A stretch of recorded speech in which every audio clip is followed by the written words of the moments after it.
All right, good morning, everybody. Good to be back with you. Seems like it's been a while, but here I am. I'm back. Thank you for tuning in this morning. Hope you had a good Labor Day weekend. Maybe you got to spend time with the family. Maybe you got to do a little cooking out. I don't know, whatever you did. I just hope you relaxed and enjoyed yourself. I want to read a few verses. I'm going to go back to 1 Peter again. I'm going to go back to 1 Peter chapter 3. And 1 Peter chapter 3, verse 18. These verses I'm going to use today, I think, are pretty special. He says, Christ suffered once for sins, the just for the unjust, so that he might bring us to God, being put to death in the flesh, but made alive by the Spirit. That's 1 Peter chapter 3, verse 18.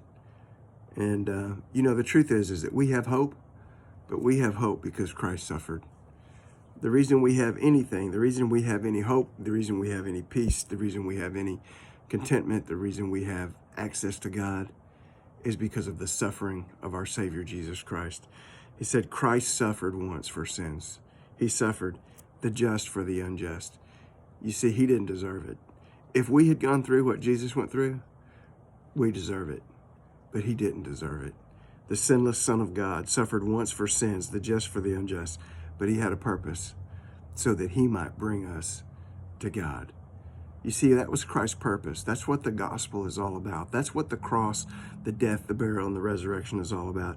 It is about him making a way to bring us to God, to bring us into a relationship with God, to bring us into fellowship with God, to bring us to heaven, to bring us to the place, literally, to bring us to God, to bring us to the place where God is. So he was put to death in the flesh, but made alive in the Spirit. So where is he right now? Where is Jesus right now? Many of you probably know that right off the top of your head. Some of you probably, where is Jesus right now? Verse 22 is talking about him, and he says, he has gone into heaven and is at the right hand of God, angels and authorities and powers having been made subject to him. So here's the thing I want to point out. He died so that he could bring us to God, but he didn't finish there. He's still working on our behalf.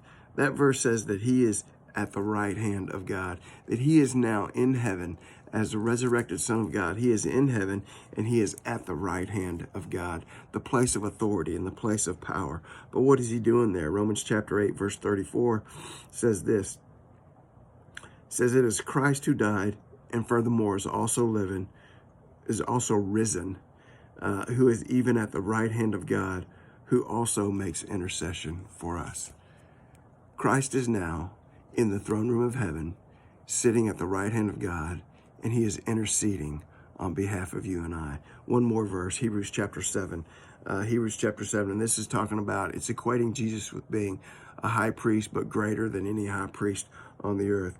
He says, therefore he is able to save to the uttermost those who come to God through him, since he always lives to make intercession for them.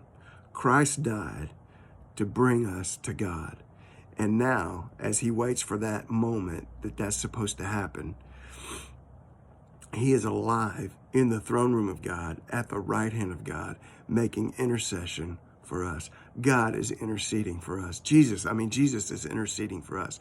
He knows when you're hurt and he's interceding for you. He knows when you fail and he's interceding for you. He knows when you're tempted and he's interceding for you. He knows when you're struggling and he's interceding for you. He knows when you're broken and he's interceding for you. He knows when you're sad and he's interceding for you.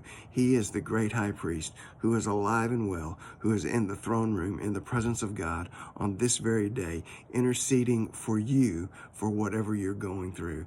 Take that and find some hope in the fact that Christ is alive and interceding for his children in the very throne room of God to God the Father. Now listen, you take that and you get out there and you faith the day. God bless you guys. Love you. Bye.